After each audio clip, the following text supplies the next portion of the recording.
नमस्कार दोस्तों, अतुल्य नेहरा कंसल्टिंग के आज के इस वीडियो में आपका बहुत बहुत स्वागत है। जैसे कि हम अपने पिछले वीडियो में maternity benefit act 1961 and amendment 2017 के बारे में हम बात कर रहे थे। हम पिछले वीडियो में सेक्शन 5 तक की जानकारी के बारे में बात कर चुके थे और अब हम इस वीडियो में सेक्शन 5 की बाकी की जानकारी के बारे में बात करेंगे। जैसा कि मैंने आपको सेक्शन 5 के अंदर अलग अलग जो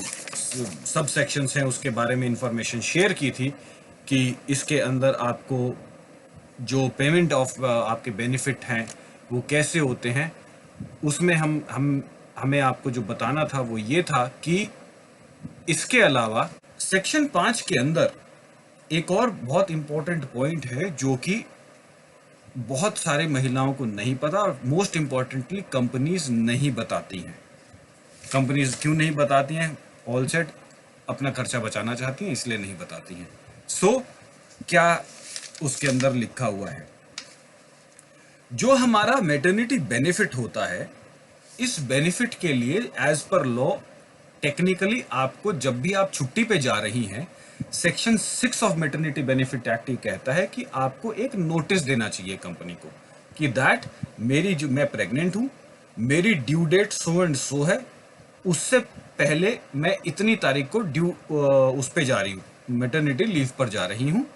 ये टोटल आपको 12 हफ्ते का छुट्टी लीगल है, आपका कानूनी आपको 12 हफ्ते का पीरियड मिलेगा। अब आप 6 हफ्ते पहले चली जाएं, 4 हफ्ते पहले चली जाएं, 3 हफ्ते पहले चली जाएं, वो आपकी मर्जी है। बाद में 6 हफ्ते तो मिनिमम आपको छुट्टी मिलेगी। आप जो बाकी का 6 हफ्ते का पीरियड जो अगर पहले यूज नहीं किया, आप उसे बाद में भी यूज कर सकती हैं। तो आपने नोटिस पीरियड अपने नोटिस में कि मैं इतनी तारीख को छुट्टी पर जा रही हूं, मैं अपनी ड्यूटीज एंड रेस्पॉन्सिबिलिटी फला आदमी को हैंड ओवर करके जा रही हूं,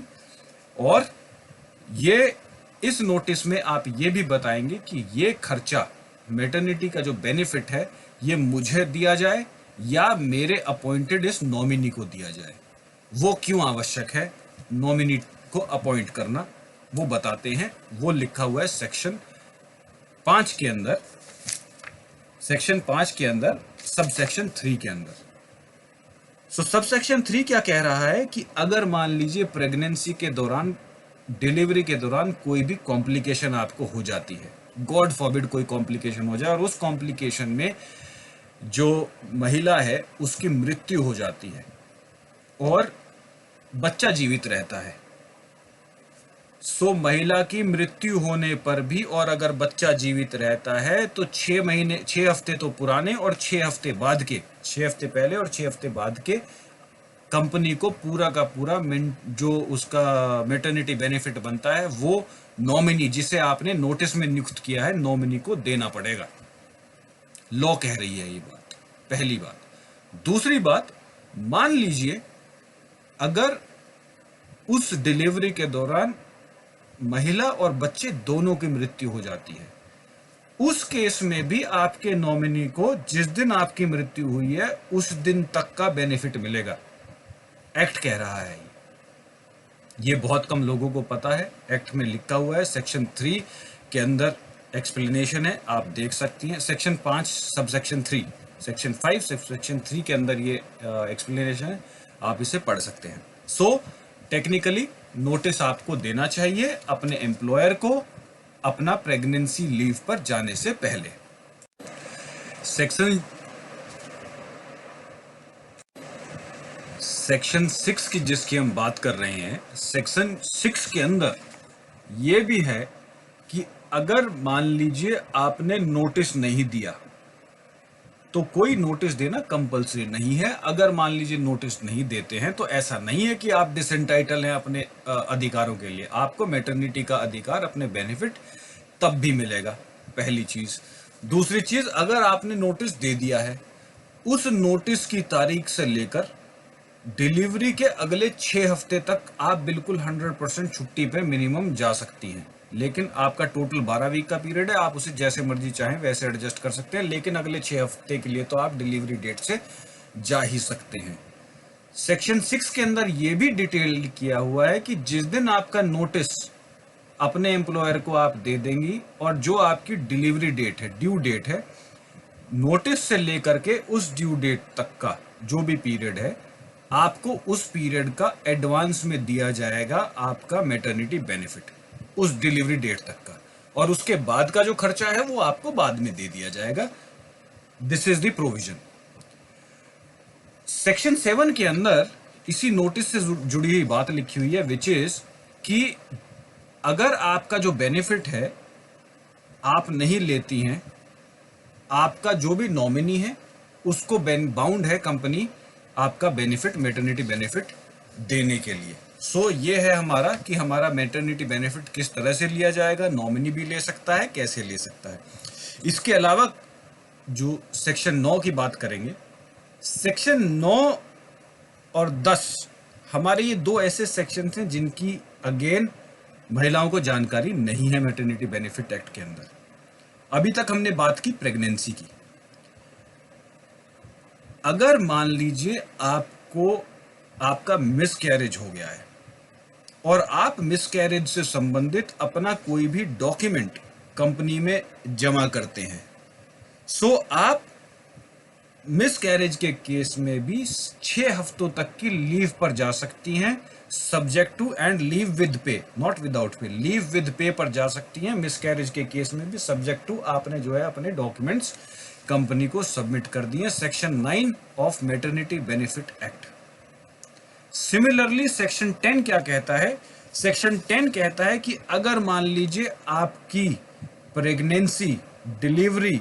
pre mature birth of the child और मिसकैरेज, इससे रिलेटेड कोई भी इलनेस हो, कोई भी बीमारी हो, इनकी वजह से कोई भी इशू, जैसे कि फॉर एग्जांपल के तौर पे हमने अभी 12 हफ्ते की बात की, लेकिन उससे अलग मान लीजिए अभी आपको 3 महीने हुए हैं आपकी प्रेगनेंसी को, या 4 महीने हुए हैं, and you are not feeling well one fine day, and that day you absent from work, और नेक्स्ट डे आप आकर एप्लीकेशन दे देते हैं कि I was not feeling well because of so and so reason, that will not be deducted from your casual leaves or other thing, and this would again will be a leave with pay under the maternity benefit act. So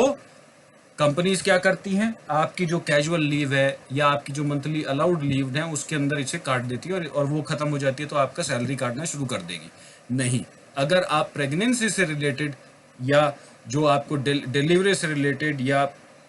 pre mature birth of the child, किसी भी इनसे related कोई भी illness है, इसके अंतर्गत भी आप अपना बेनिफिट लीव विद पे का ले सकती हैं। अब हम बात करेंगे सेक्शन 11 की, जो कि बहुत आवश्यक है। 6 वीक्स की छुट्टी ले ली, उसके बाद आपने वर्क ज्वाइन कर लिया। 6 वीक्स की जब हमने छुट्टी ले ली और वर्क ज्वाइन कर लिया, आप जो है आपको अधिकार है